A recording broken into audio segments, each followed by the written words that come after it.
Il y a eu une avancée, les présidents nous ont écoutés, donc le président de la région, le président du département, le président de la chambre d'agriculture. Et dans l'écoute, ils nous ont promis de réouvrir plus ou moins les débats sur les revendications.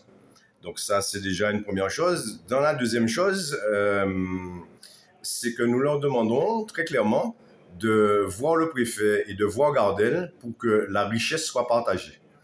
Et dans cette approche-là, ils nous ont fait comprendre que la revendication qui consistait à demander 160 € n'était pas possible parce que s'il faut faire un calcul rapide, ça représenterait plus de 20 millions d'euros. Et vu les comptes de Gardel, les résultats des comptes de Gardel, cet argent-là n'est pas disponible. Donc ça, nous l'avons entendu. Simplement, nous lui avons dit, aujourd'hui, il faut que Gardel nous propose quelque chose. Si, au détriment de ce qu'on demande, ils ne peuvent pas faire, mais qu'est-ce qu'ils nous proposent? Et donc, on s'est quitté comme ça. On demande simplement pendant 3 ans de remettre les choses à plat et qu'on nous donne un prix fixe de la tonne de canne. Je ne sais pas si c'est 80 €, mais donnez-nous un prix fixe pendant 3 ans et pendant ces 3 ans-là, on remet le système économique en place. Mais pour remettre ce système économique-là, c'est fait comme ils disent, il y a un temps. Oui, je suis d'accord, il faut un temps. Nous sommes d'accord, il faut un temps. Mais lorsque vous me demandez de continuer à produire à perdre, parce que tout autour de la filière, il y a une économie qui vit de cette filière-là, non, je suis désolé. Je suis désolé, comment vous pouvez me demander en tant que producteur à continuer à produire à perte pour faire vivre les autres? C'est là qu'on ne comprend pas. C'est là que je me dis, il y a un problème de ce pays. Je sais que tous les producteurs ne se passent la même longueur d'onde. Nous tous nous avons les mêmes intérêts. Mais quelle récolte faut passer ici?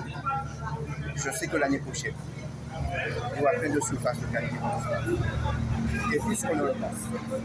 Les industriels guadeloupéens, puisque c'est la même formule qui est utilisée depuis les années 70, ont basé la détermination de la richesse sur le fait que c'est le sucre cristallisable et la pureté du jus de canne qui va compter. Alors que, effectivement, on produit du sucre, mais on produit aussi beaucoup de mélasse. Et donc, la mélasse, elle est valorisée. Donc, il y a une augmentation sur le marché international depuis 3 ans du sucre en vrac, il y a une augmentation sur le marché international des sucres spéciaux, il y a une augmentation sur le marché international de la mélasse. En gros, on a un doublement de ces valeurs.